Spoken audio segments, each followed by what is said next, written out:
Okay, hi everyone. Thanks for joining us today. I'm Amy Harley, a solicitor in the planning team at Brodie's, and I'm joined by my colleagues George and Victoria. So, good afternoon, everyone. Welcome to the Brodie's Planning Case Law Update. We have lots of cases to get through today, so we're just going to get straight into it. And I'm going to kick us off with a recap of the first decisions from the Court of Session on the interpretation of MPF 4. The first case I wanted to touch on is the Miller Homes Moss End appeal decision. In this case, the Scottish ministers had refused permission for Miller's planning appeal for 250 homes on the basis that the development was incompatible with Policy 16F of MPF 4. As we know, 16F sets out the limited circumstances in which development of new homes on land not allocated for housing will be supported. Miller challenged the refusal in the Court of Session on the ground that the policy was inoperable because it depended on the existence of tools and concepts which would only come into existence once a new style LDP had been implemented. Until that happened, they argued that the pre-existing exceptional housing land release policies in the West Lothian LDP should remain applicable, and so would the requirement to maintain a 5-year effective housing land supply. The court ultimately rejected the arguments submitted by Miller Homes and dismissed the appeal, noting that there is no longer a requirement to maintain a 5-year effective housing land supply. In addition, the operation of the tilted balance is a thing of the past. The court also noted that Policy 16 is designed to bring forward more land where the supply of land to meet the target is being met more quickly than envisaged in the delivery programme. But it is not, however, contingent on a deliverable housing lands pipeline being in place. The court held that there is nothing in statute, policy, or guidance to suggest that the operation of Policy 16F is postponed until new style LDPs are in place. It is also advised that action programmes which have been prepared for old style LDPs can be reviewed and subsequently published as delivery programmes. The court also considered whether there was still a housing target, and if so, whether it had been met. It decided that MPF 4 had not swept away housing targets.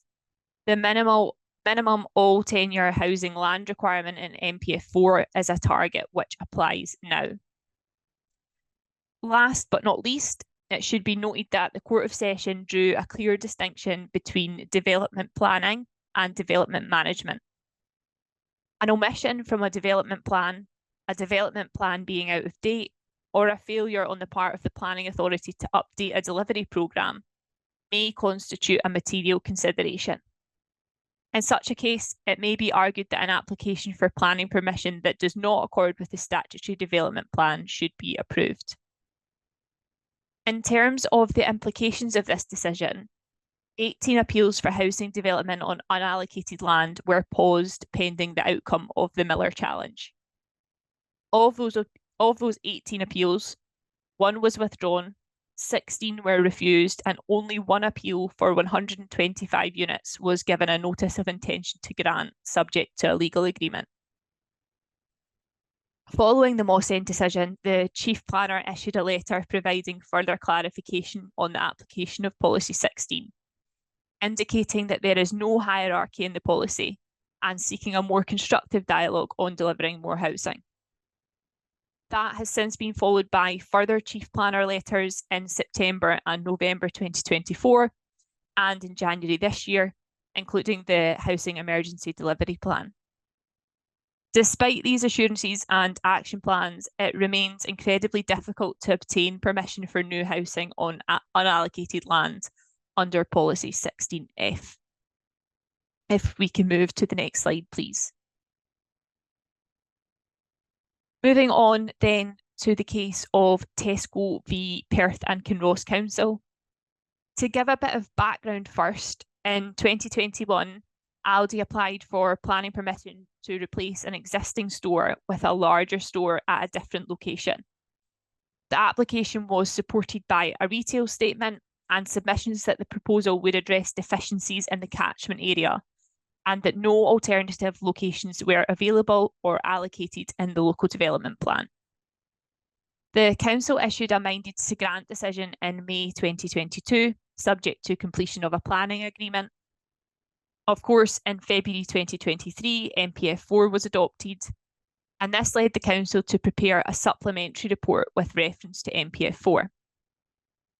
Tesco made representations to the council, querying the reference in their report to the proposed development as new small-scale neighbourhood development. In May 2023, the council again resolved to grant planning permission subject to a planning agreement, and Tesco then challenged this decision in the Court of Session. The first issue was the meaning of Policy 28A as set out in the slide. The council argued that it did not apply to the proposed development because it is a relocation, not new retail.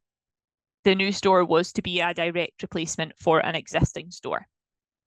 The judge rejected that argument and reaffirmed the principle that policies should not be given overly complex construction. It would also be inconsistent with the stated policy intent and policy outcome, as retail developments which were not new would then not require to conform with Policy 28A. The plain meaning of the words is that new simply describes the retail proposals which are to be considered. The other issue was the meaning of proposals for new small-scale neighbourhood retail development in Policy 28C. The judge interpreted this phase to require the development to be both small-scale and a neighbourhood development. The council had argued that it could be interpreted to include a small-scale addition to pre-existing retail development. The judge disagreed because it is the development as a whole which would be neighbourhood, not just the net increase. The council's interpretation depended on the sort of gloss or substitution which was to be avoided, and the council had therefore failed to properly interpret the policy in this case. If we can move on to the next slide, please. Turning now to our last case on the interpretation of NPF4, the Wildcat Haven case. Now, those of you who attended our case law update last year might remember this case, and so I won't spend too much time on it, but I thought that it was worth mentioning given that the decision was upheld on appeal. The issue in this case was the part of Policy 3 set out in the second bullet point on the slide here, and in particular, the requirement to mitigate in line with the mitigation hierarchy. Essentially, the court had to decide the extent to which the mitigation hierarchy must be adhered to. The court decided that it is not a prescriptive sequential test. The judge held that NPF4 policies must be interpreted objectively and in accordance with the language used, viewed in their proper context. Account had to be taken of the broad nature and purpose of the policy, and this particular task was not to be conducted in a legalistic manner. As I mentioned, Wildcat Haven appealed the decision, which was ultimately upheld by the inner house of the Court of Session. The court held that Wildcat Haven's submissions had no merit. It is clear that Policy 3B introduces an important new requirement for major developments to demonstrate a contribution to the enhancement of biodiversity.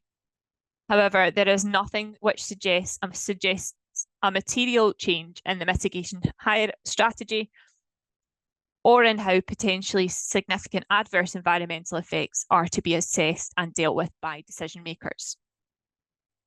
In terms of some wider comments, the key takeaway here is really that reading NPF4 as a whole clearly does involve interpreting the policies.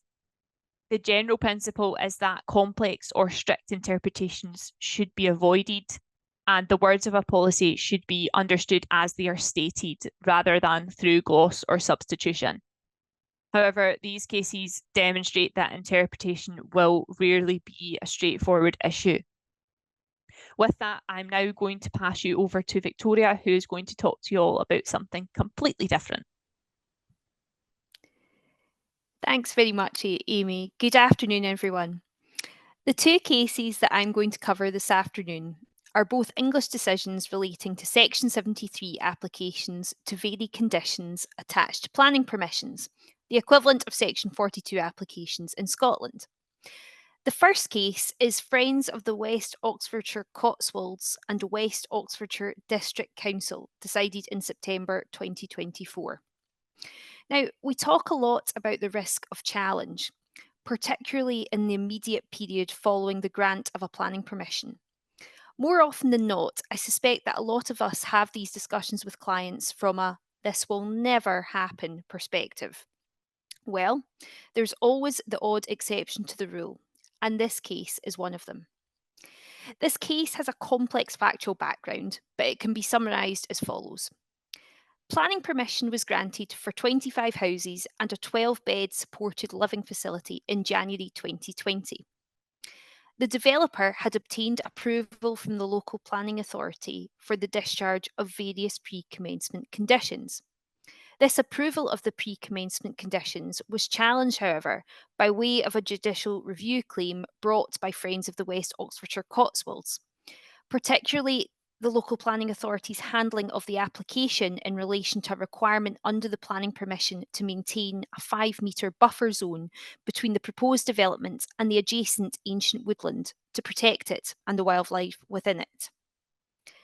Prior to the determination of that judicial review challenge, the developer undertook material operations to commence the planning permission, relying on the approval of the pre-commencement conditions, and in effect ignoring the upcoming JR. Shortly before the hearing of the judicial review, the local planning authority granted a Section 73 permission, varying the pre-commencement conditions attached to the original permission, and in turn generating a new Section 73 permission. The judicial review of the approval of the pre-commencement conditions was then allowed, and that approval was quashed. The Section 73 permission was then challenged through a separate judicial review, again by Friends of West Oxfordshire Cotswolds, the principal ground of challenge being that the local planning authority had no power to grant the Section 73 permission because the original permission had expired without lawful commencement of development. And this decision is the determination of that GR challenge to the Section 73 permission. In reaching their decision and allowing the second judicial review so that the Section 73 permission was also quashed, the court found that the quashing of the approval of the pre-commencement conditions had retrospective effect. This meant that it was as if there had been no discharge of necessary pre-commencement conditions, and that the development had therefore been commenced in breach of those conditions. Having found that there had been no valid commencement of the original permission, the court concluded that it had expired. In these circumstances, they agreed with the claimant that the local planning authority had no power to grant the Section 73 permission because, at the time of grant, there was no valid original permission. Ultimately, this case is a cautionary tale. As a developer, where you have a permission that is subject to challenge or still within that at-risk period, noting here that the challenge was to the discharge of conditions rather than the issue of the consent itself, it is very much a case of proceeding at your own risk. And if you do have to proceed in order to preserve your permission, it would be advisable to do the minimum works required in order to protect your position until any challenge is resolved or the risk of such a challenge has passed. Next slide, please. The second case is Test Valley Borough Council and Fisk, decided back in December 2024. This case concerned a planning permission granted by Test Valley in 2017 for a solar farm in East Wellow in Hampshire. The words describing the development for which permission was granted included reference to a substation. The 2017 permission then stated that permission was granted in accordance with the approved plans listed below, and those included a plan of the 33 kilowatt substation. In fact, a 33 kilowatt substation was not enough to connect the development to the grid. A much larger distribution network operator compound was also needed. A standalone application for planning permission was granted in 2021 for the necessary compound within the centre of the 2017 permission site. Then, in 2022, the developer sought permission under Section 73 to stitch the two consented schemes together, namely the original solar farm and the consent for the new compound. However, the 2022-73 permission, although retaining the same development description as the 2017 original permission, including substation, had a different list of plans. It had no plan showing a substation, let alone a 33 kilowatt substation, and had a condition 2 that required the development to be carried out in accordance with the approved plans under it. It was common ground that the effect of condition 2 to the 22 permission was to prohibit a substation of any sort, including a 33 kilowatt substation, contrary to the operative wording of the development description in the original permission. Now, Mrs. Fisk, a local resident who opposed the scheme because of its proximity to her home and surrounding residents, challenged the Section 73 permission on the basis that the application was not competent because there was a material inconsistency in relation to both the development description and the conditions when considered against the original 2017 permission. The Council's position was that this inconsistency was not unlawful because the reference to a substation had been retained in the development description. The High Court found in favour of Mrs. Fisk, and when the Council then appealed to the Court of Appeal, that appeal was also refused too. The Court of Appeal held a planning permission comprises both the development description, or otherwise described as the operative part for which consent is granted, and the conditions attached to that permission. The operative part of a planning permission cannot give consent for development on the one hand, only for a condition to take away that consent in the other. The example given to illustrate the point was if a decision notice granting planning permission expressly for 10 houses also imposed a condition prohibiting the erection of any more than 9 houses or only one house. Now we can see the internal contradiction there quite clearly. Under Section 73, a planning authority can't grant permission that alters the operative wording of the original permission, i.e. the development description. This has previously been established by the decision in Finney back in 2019. In the present case, the Court of Appeal emphasised that neither can a condition be imposed that would have the same effect. However, provided both the operative part, the development description, and the conditions of a Section 73 permission, or for a Section 42 permission if you're looking at a site in Scotland, are consistent with the operative part of the original permission, there is no further restriction on the imposition or removal of conditions merely because they make a substantial or fundamental alteration to the development authorised by the permission when read as a whole. Or to put that another way, as long as the development description and conditions are all compatible, there does not appear to be any limitation on the magnitude of changes that can be brought about via a Section 73 or Section 42 application. The decision in Fisk reiterates the importance of thinking through the development description and conditions at the application stage to ensure as much flexibility as possible, to allow for the almost inevitable changes to project details and designs that will tend to crop up in the future. Now, on that note, I would like to hand over to George to continue the case discussion. Thanks. Thanks very much, Victoria. And yeah, hi everyone. Thank you for joining us today. So I've got 10 cases to go through, but you'll be pleased to know that we'll be finished hopefully by the 4:45 cutoff. So the first one is CG Fry and Son Limited.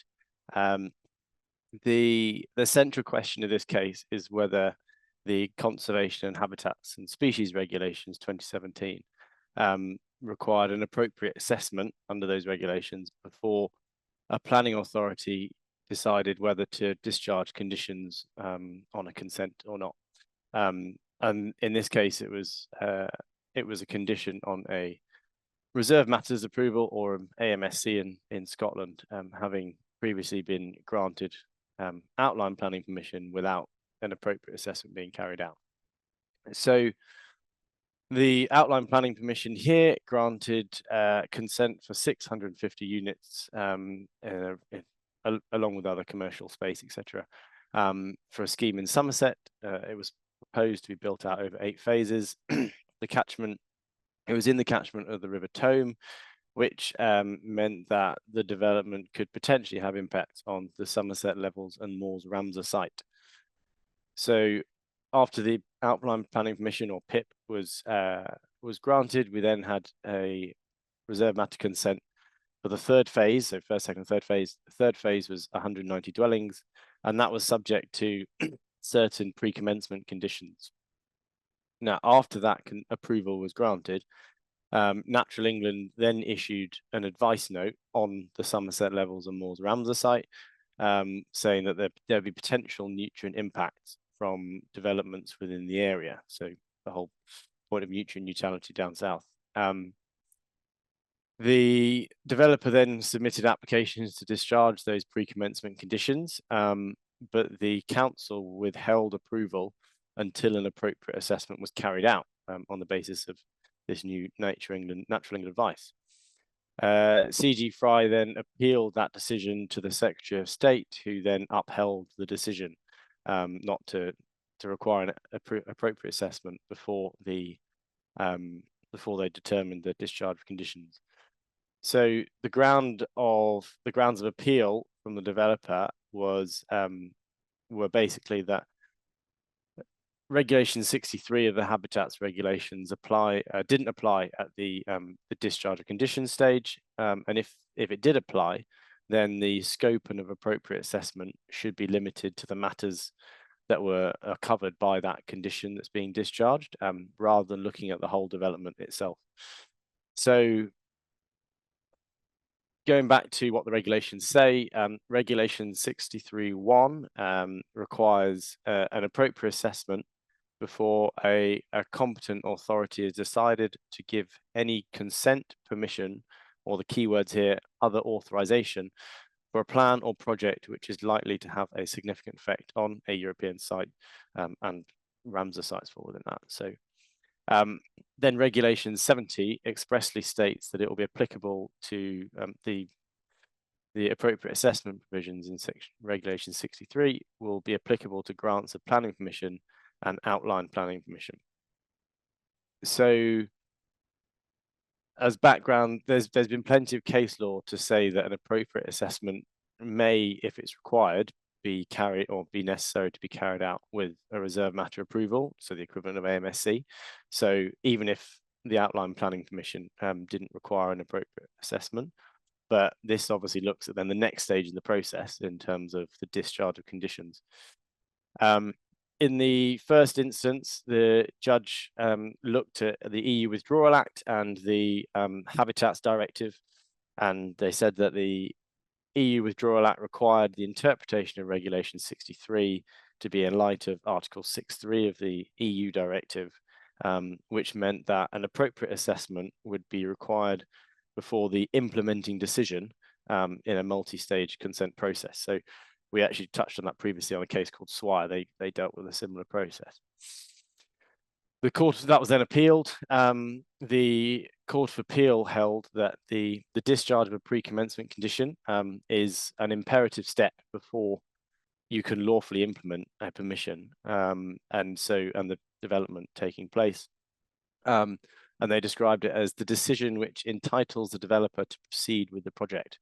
And so they adopted this kind of, it is the discharge of the pre-commencement conditions does constitute the implementing decision for the project, because obviously it won't be lawfully implemented if you don't have that discharged.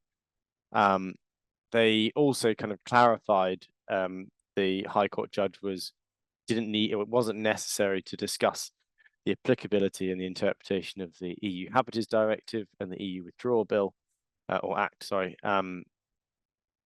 like the High Court judge had, and because it was actually evident on the proper construction of the Habitats Regulation that this applied. So they also, and on the second question about what is the judge correct in not limiting the appropriate assessment to the scope of the condition. They made it quite clear, and they agreed with the judge in this instance, that there's nothing in the habitats regulations that qualifies the scope or content of the requisite appropriate assessment that needs to be taken out. So the legislation specifically requires assessment of implications of the project, emphasis on project rather than the part that they're talking about. This case there's an appeal outstanding on this one. So if you join us next year for the case law update, I'm sure we'll probably be talking about that one then. So that's that case. If we could move to the next case, that'd be great. Next slide, please. Brilliant. So on a similar environmentally theme, talking about greenhouse gas emissions, the first one is Finch. So we've discussed this on, I think, 2 of the previous updates. So as this went to the Supreme Court, so I won't dwell on it too much on its facts, but effectively it was an oil refinery permission that was granted. The EIA didn't include downstream or end user combustion of the oil that was extracted, and so the Finch challenged that grant of permission. So in 2021, the High Court rejected that challenge, and they said that the end-use combustion or downstream effects was not legally capable of constituting an indirect effect. And even if it were, its inclusion would be a matter of planning judgment. So then 2022, Court of Appeal, they dismissed the appeal, but on different grounds. They said that the end-use combustion was capable of being an indirect effect if their test was a sufficient causal connection was in play, but it was a matter of planning judgment of whether it should be included in the environmental impact assessment. And then last year, 2024, the Supreme Court actually upheld Finch's appeal and confirmed that whether end-use combustion emissions were an indirect effect of an oil extraction project, which therefore required to be part of the EIA, was a question of law, i.e. it's not a planning judgment matter. So then the test they used was the combustion of the refined products from the project an inevitable consequence of the extraction.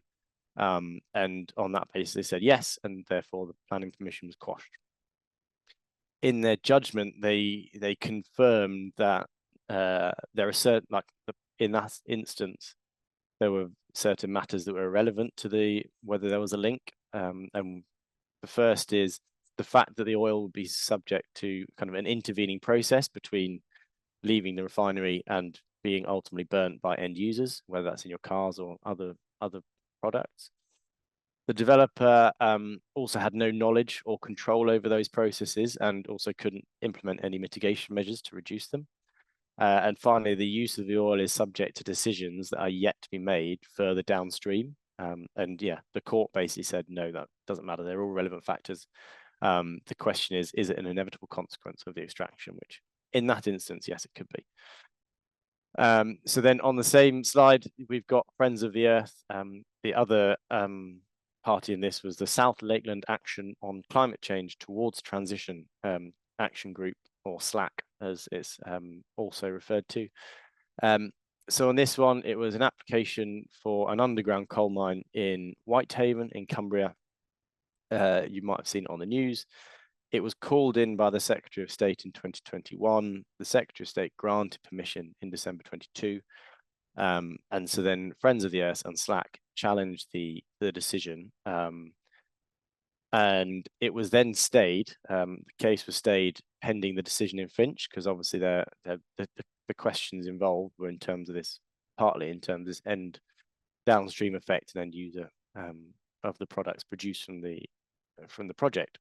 So the arguments that the developer and the Secretary of State used was, firstly, this Finch point: the end use combustion was not considered an effect of the project, and even if they were considered an effect of the project, there wouldn't be a material additional emissions, because the use of the coking coal, which is what was produced by the mine, was driven by the steel production industry.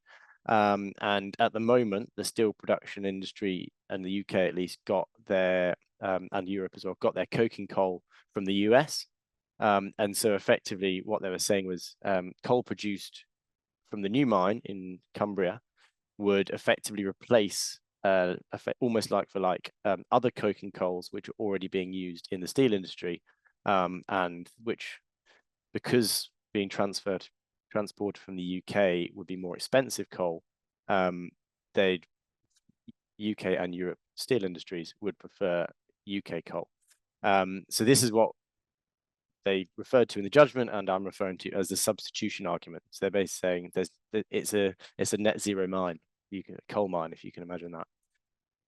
So the Secretary of State, after Finch was published, ultimately conceded on the downstream emissions point, and then withdrew from the proceedings. But obviously the developer continued, hence why we got the judgment. But the developer's only ground really was a substitution argument. So and their point was, even if they were downstream effects, it wouldn't affect the ultimate outcome of the decision because of this replacement of the US coal. So the court, without going into lots of the details, the ins and outs of it, the court basically applied that inevitable consequence test from Finch, and looked at the substitution argument with that. And so in point of the first ground, yes, it was an inevitable consequence that the coking coal being extracted by the mine would be burnt in the steel industry. But it was not inevitable that the US coal that would have been used instead would stay in the ground if the Whitehaven mine coal was available. And there's potentially argument that it would go up because if supply of coal went up, it would then make steel cheaper, therefore there's greater demand, etc., etc. So potentially more coal will be burnt. So the court basically said, no, unfortunately not. And so they quashed the decision for the coal mine. So that is my second slide, I suppose. So if you can go to the final slide, please. And you'll be pleased to know, with 12 minutes left, I'm not going to go into these 7 cases in a lot of detail, but I thought they were quite useful. So just ping out some quick fire points that you can take away. So Secretary of State and Rogers, effectively this is about kind of when you're in a court process, don't just sit back and relax and wait for the court to do their thing. You need to take reasonable steps. So this one, it involved the time limit for serving a claim form for a statutory review of a decision. I think it is potentially quite harsh because the claimant submitted the application form to the court officer in plenty of time, well within the 6-week deadline. They didn't make it clear when they were submitting that what the deadline was. Now the court then, due to some confusion and a couple of related claims, sat on the claim form and didn't serve it on the respondent. And the claimant didn't take any steps to chase the court and ask them when it was being served and if it had been served. And so that 6-week period expired. They then applied for an extension of 8 weeks after the 6-week period expired, and effectively the court said you didn't take reasonable steps to serve the claim form or to have the claim form served. So even though they'd done the initial bit, they then had to take reasonable steps to basically effectively badger the court to get it served. So that's potentially a harsh one, but it does remind you, don't just sit around and think you've done your bit, especially if a deadline's looming. So the next on the screen is keep Chisel Green or Chiswell Green. So this one, it is quite relevant, and something that we sometimes forget is to make sure that during appeal stage, you present all material and all arguments, because if, for example, you need to challenge by judicial review to the courts, you can't raise new material or new arguments that aren't before, in England, the inspector, in Scotland, the reporter. So it's a key, and appeals are front loaded in terms of you want to put everything down, but there is a key point of saying don't hold your cards back in terms of, oh, we might pull this one out later, because if you don't get a chance to present it and then you have to appeal to a court or review the decision, you then can't rely on it. And in this case, it applied to an interested party as well as appellants. So just a caution on that one. Drones and Shropshire. This relates to Sill, so south of the border, but of interest, I suppose. On this one, the 6-year period under the Limitations Act only relates to actions effectively. And the court held that it doesn't apply to a council serving a Sill stop notice, because serving a stop notice is an administrative procedure. It's not actually an action for the purposes of the Limitation Act. And the court did accept that, I suppose, the expediency of serving a Sill stop notice will potentially diminish with time, but it is something to, I suppose, be aware if you are looking to acquire a site and there is a historical unpaid demand notice. You don't think, oh, it's more than 6 years old, therefore it's safe. You do have to be aware of that the council still have enforcement powers in relation to that Sill notice, which I thought was a useful one to flag. Next one, Brown and GCC, so Glasgow. This related to, it was a proposed football pitch. Well, there was a football pitch already, sorry, and they proposed to put a fence around it. The pitch was in a public area. And obviously in Scotland, we have the Land Reform Scotland Act in 2003. And the court basically held that the council didn't appear to give any consideration to their duty to uphold the free access rights under the Land Reform Scotland Act. And therefore, because they didn't give consideration to a material consideration, the decision was quashed, or the permission was quashed. So yeah, that's another one to flag up. Next on the list, Garogena, I probably got that wrong, against Newham. This is just a small point. Local planning authorities obviously have a duty to consult and notify adjoining landowners. But the court held that it's not restricted to land contiguous or physically next door to the application site, and it can extend to land, what they said is very near to or lying close to the application site. Ultimately, this is a matter of planning judgment. In this one, it was if I recall, some terrace houses, and it wasn't like the neighbour, it was a couple along that they said that they needed to notify or consult with. So that's Garogena. I'm doing well. I've still got 6 minutes to go. Time Limited and Secretary of State. This is a matter that sort of has been raised a couple of times with us, and it's normally around insolvencies or administrations, but can be potential on acquisition. The court in this case confirmed that only the applicant can pursue a planning appeal. So in this case, the appellant was filed for creditors' voluntary liquidation. The appellant was actually in under common ownership with the landowner, so it was the same individual owning the land and submitting the application. The landowner then tried to progress the appeal with the consent of the liquidators, and the court effectively said, no, you can't do that because you are not the applicant, despite the common group structure, despite the same ownership. And so what you need to be aware of is if you are acquiring a site, whether from liquidators to progress an appeal, or if you take one on and you decide to progress an appeal that's already in place from the seller, you need to make sure that it is an agency arrangement. So you're acting on behalf of the actual applicant or the appellant. So you can't just take it on and crack on with it. And then finally on the list is Jones and Anglesey. This involved implementation of a change of use. It's a slightly interesting case and potentially slightly related to its facts, but it involved a change of use from a cricket pavilion to a visitor centre as part of a wider scheme or redevelopment of the estate. The usual position under the legislations both sides of the borders is the change of use doesn't take place until the actual use is implemented. And so it's not upon the completion or at least commencement of the works. And that's particularly the case where works aren't substantial. If it is a complete re-overhaul and you couldn't possibly, for example, still operate in it or live in it as a house when it's turned into a restaurant, that's fair enough. But where it's slightly more subtle and the works are not so substantial, it is definitely on implementation of that use. So in this case, the works were completed during COVID-19. And so obviously a visitors centre is pretty useless during COVID-19 pandemic when no guests are actually allowed to visit.